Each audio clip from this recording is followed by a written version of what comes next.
Bonjour, c'est encore moi. Un autre petit vlog rapide, celui-là. Pour expliquer une chose. C'est pas de moi, l'idée vient pas de moi. J'ai lu ça sur Facebook.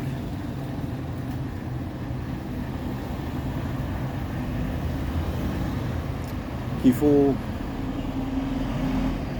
exercer son mental pour éviter que nos émotions prennent le dessus. C'est en partie vrai. Étant TDAH, nos émotions prennent souvent le dessus. Et c'est gazant. Ça nous fait suer. Parfois, on se déteste. On a tendance à s'abaisser soi-même. Un TDAH n'a pas vraiment besoin d'ennemi. Il peut lui-même être son ennemi. Et quand j'ai vu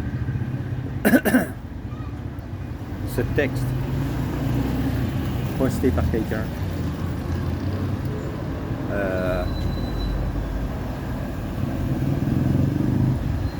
j'ai compris un peu plus qui j'étais. Parce que je suis un peu comme ça.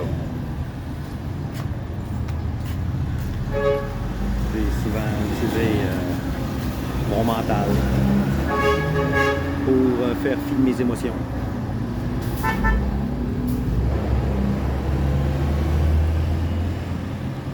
Comme on dit, réfléchis 2 fois avant d'agir. Je pense que cette phrase vient d'un TDAH. Sûrement. Réfléchis 2 fois avant d'agir.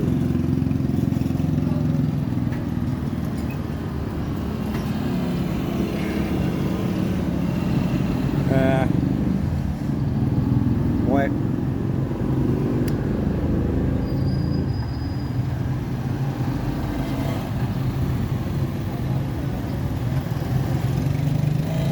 C'est à peu près tout ce que j'avais à dire.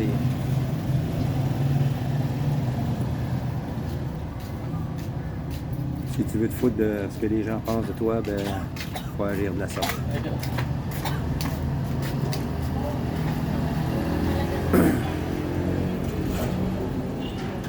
Exercer son mental.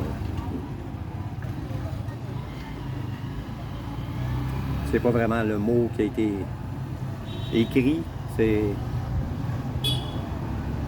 travaille ton esprit pour éviter que tes émotions prennent le dessus.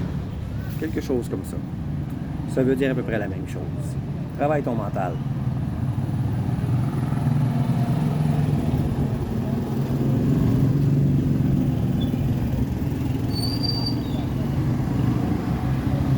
Le bruit est omniprésent parce que je suis rendu à côté de la plaza. J'ai changé de place parce que les enfants me tournaient autour. Sans vraiment me parler, mais plusieurs faisaient des choses que je trouve inacceptables.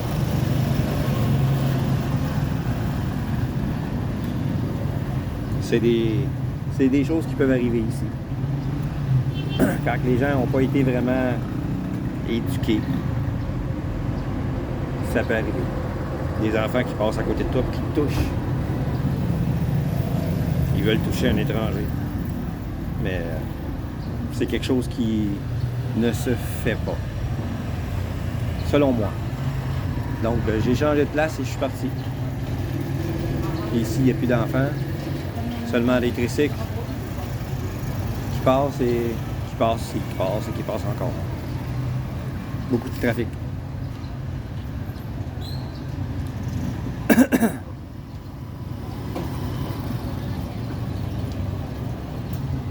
Aux Philippines, le bruit est omniprésent quand tu vis près des communautés. Et parfois même quand tu vis un peu à l'extérieur, comme c'était le cas quand j'étais dans Mindoro, C'est un petit quartier, ce qu'ils appellent ici un barangay. Les gens ici ont une fixation sur le mâle. Quelqu'un a 2 poules, 6 coqs. C'est toutes des coqs de combat, mais j'ai jamais vu un de ces calices de coqs-là aller dans des arènes pour combattre. Il n'y a même pas d'arène près d'où je suis, d'où j'étais. Donc, le gars, il possédait des coqs juste pour posséder des coqs. J'ai des coqs de combat. Et les tabarnak, ils chantent tout le temps, même la nuit. Asti. Les chiens dans Mindoro, c'est une peste. Ils sont partout à l'extérieur. Ça jappe tout le temps. Jappe après les mouches. Jappe après les coquerelles. Jappe après les oiseaux. Ici, il y en a moins. Ici, ça me fait penser un peu plus à Manille. Des chats partout. Des chats de gouttière, partout. Quelques personnes ont des chats de race, ils les gardent à l'intérieur. Mais il n'y a personne qui fait opérer les animaux. Fait que celui qui s'est acheté une femelle, ben, il l'entend broyer pendant une semaine.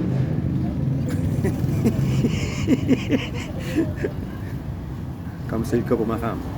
Quelqu'un lui a donné un chat. On lui a dit que c'était un chat siamois. Selon moi, c'est pas un vrai.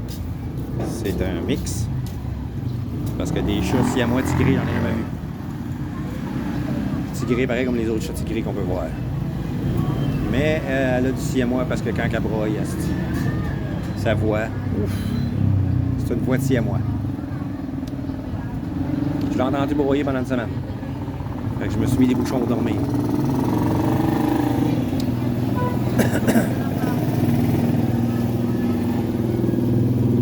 Ici, beaucoup de gens ont des perruches.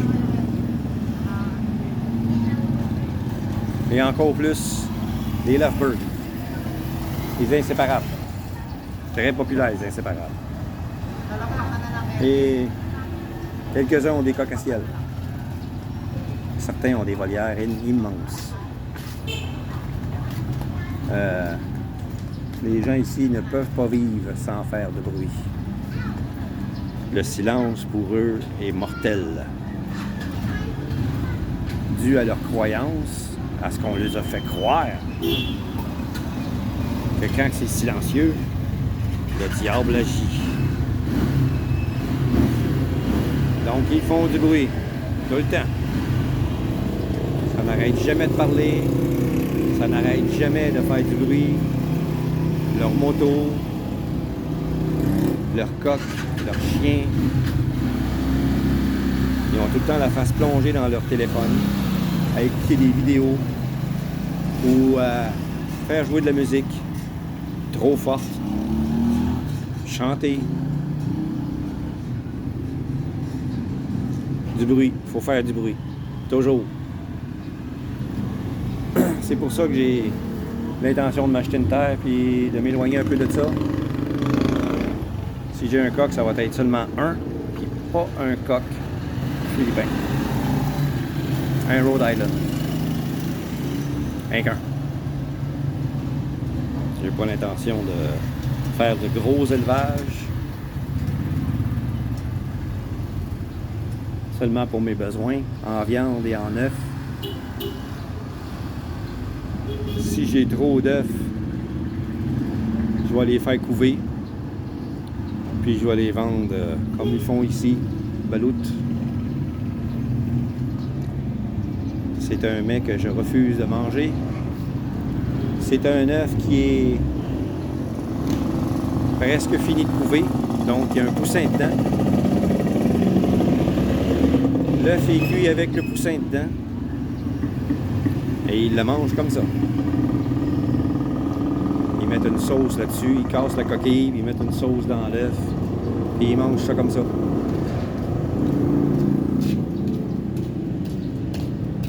On a essayé à plusieurs fois de me faire goûter aux baloutes. Nope. Je refuse. C'est un des mets que je refuse de manger. Mais les gens, ils aiment ça. Donc, hey, hey! Si j'ai l'occasion d'en faire, ben, je vais en faire. Puis, je vais en vendre. Ça va aider à payer les factures. Ça coûte pas une fortune à faire. Puis ça se vend pas très cher. Je pense que c'est quelque chose comme 10-15 pesos par œuf. Mais quand ton œuf, tu ne l'as pas payé, il a été pondu, puis couvé, ça va faire ça de plus. Une petite business plus une petite business plus un autre petite business, ben, à la fin du mois, ben, ça fait quelques revenus. Puis ça aide à payer les factures. Puisque les factures ne sont pas très élevées ici, en électricité et en eau, si je ne suis pas connecté à la ville pour l'eau, un puits, that's it, ça ne me coûtera rien comme facture d'eau. Juste l'électricité qui va peut-être me coûter 800-900 pesos par mois. C'est à peu près entre 20 et 30 piastres par mois. Pas la fin du monde. Avec les petites business que je vais faire, ça va aider. Puis avec les plus grosses business comme le jardin et les arbres fruitiers, ça va payer les taxes annuelles de la terre. Parce que la maison, j'ai l'intention de construire, comme je l'ai déjà dit dans un autre vlog, ça va être une maison traditionnelle, donc non taxable. Je n'aurai pas de taxes à payer sur la maison, seulement sur la terre. Et ici, contrairement à chez nous, la terre vaut plus cher que la maison.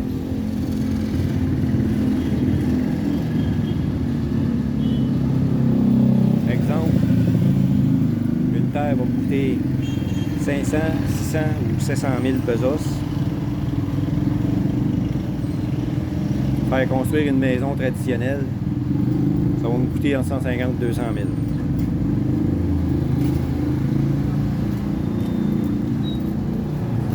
C'est presque rien. C'est presque rien.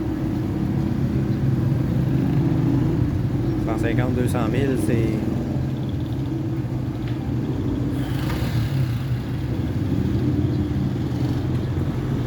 $4 000, 5 000 piastres. Une terre. Entre 15 et 20 000.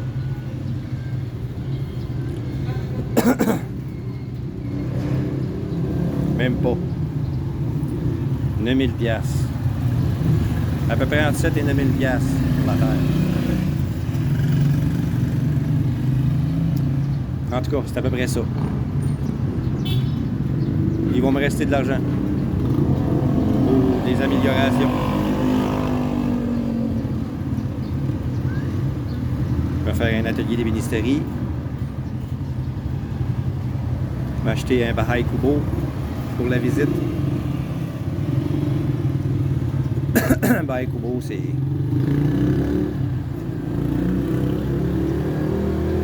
65 000, 70 000 pesos.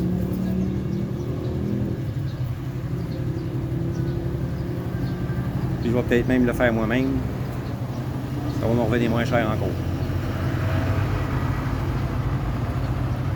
Au lieu d'avoir un Bahay Kubo fait de bambou, je vais le faire selon le même principe que ma maison. Je vais regarder les gars comment ils construisent ça. Et je vais m'en faire un petit.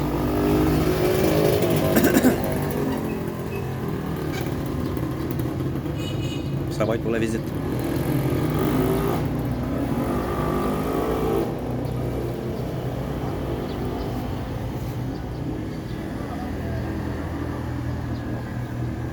Donc j'ai l'intention avec toutes mes petites choses que je vais faire comme business de payer mes factures et payer mes taxes annuelles sur la maison, ça sur la terre plutôt.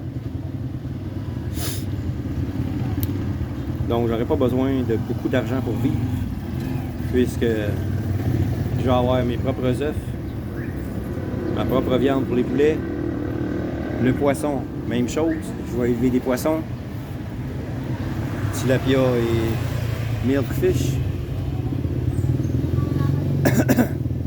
crabe,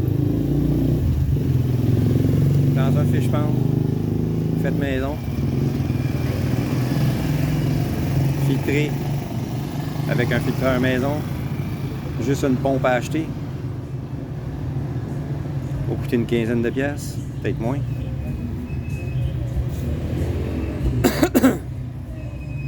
Mes fruits, mes légumes, les herbes qu'on a besoin. Ici, il y a beaucoup d'herbes qui sont mangées. Il y a beaucoup de plantes qui poussent, qui sont mangées dans les recettes. Ça pousse sauvage. Donc, j'ai ramassé des graines ici et là. Et puis, je vais semer ça sur ma terre pour avoir toutes ces herbes-là. Il y a plein de plantes qui sont faciles à faire pousser. Certaines variétés d'igname, patates douces, lemongrass, toutes des choses qui sont utilisées dans la cuisine ici, qui est facile à faire pousser. La majorité des gens vivent en ville, n'ont pas de place pour faire pousser ce genre de choses-là. Quand tu as une terre, ben, tu peux le faire. Tu t'ouvres un petit commerce ou tu vas tout simplement louer une place au marché. Tu vends tes produits. C'est guidou.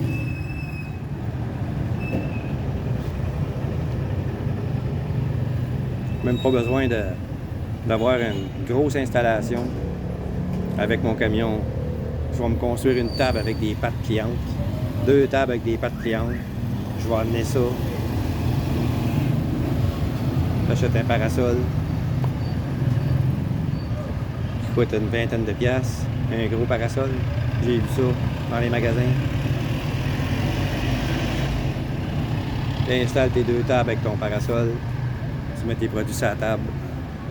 2 heures, tu as fini de vendre. J'ai vu ma blonde. Chris qui est bonne pour vendre. Ouf! C'est qu'elle a de la gueule. Elle arrive avec ses produits parce qu'elle s'est partie une petite business. En 2 heures, un gros sac de bananes. Cuit. Elle les cuit sur le charcoal. Charbon de bois. 2 heures, fini.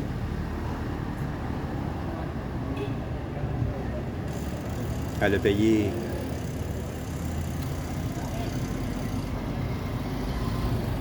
180 pesos pour le sac. Elle a fini son 2 heures avec 500 pesos. Elle fait la même chose l'après-midi de 3 à 5. Un autre sac. C'est l'heure que le trafic passe. 2 heures. Fini. Un autre 500 pesos. Ça lui a coûté à peu près 380 pesos pour les 2 sacs. Elle a fini sa journée avec 1000, 1200. Tout dépendant de la grosseur des bananes. Le prix diffère à cause de ça. Elle a fini sa journée avec entre 1000 et 1200 pesos. 4 heures de travail. Elle ajoute à ça du jelly milk qu'ils appellent ici.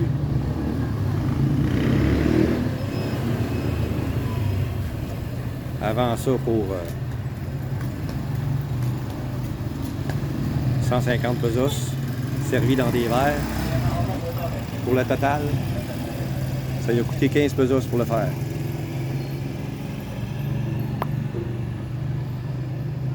Une demi-heure de cuisson. 15 pesos, 150 pesos. Elle achète des peanuts. Elle les ensache elle-même. Un sac de peanuts. Elle a payé 30 pesos pour le sac.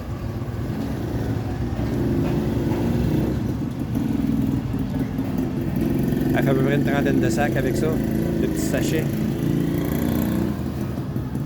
Avant ça, 5 pesos du sachet. 5 x 30, 150.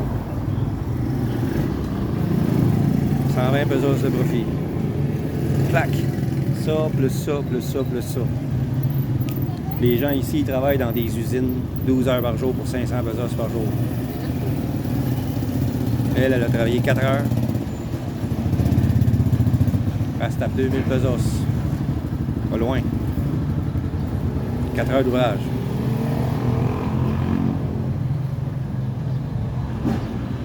Imaginez si on ajoute des fruits à ça, des légumes, des herbes, du poisson, des crabes. En une journée, on va se taper 10-15 000 de vente. Mettons 6-8 heures de travail.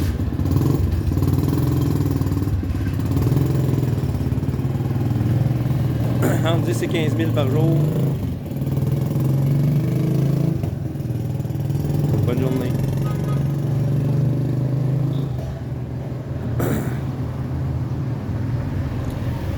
Ça paye les factures. Ça va payer la terre. Ma blonde va avoir un salaire. Même chose pour ma femme, parce que je vais y faire un jardin pour elle. Ce qui va se vendre dans son jardin à elle, ça va aller dans ses poches à elle seulement. Tout ce qui va sortir de son jardin va aller dans ses poches. Ça va l'aider à payer les études de sa fille au collège.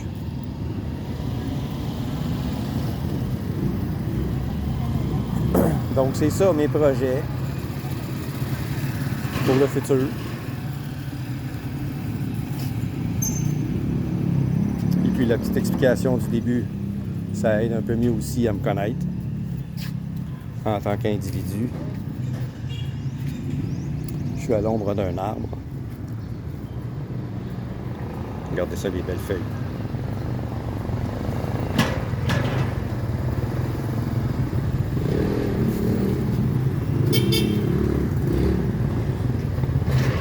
Cet arbre-là fait même des fruits, mais je sais pas s'ils sont mangeables.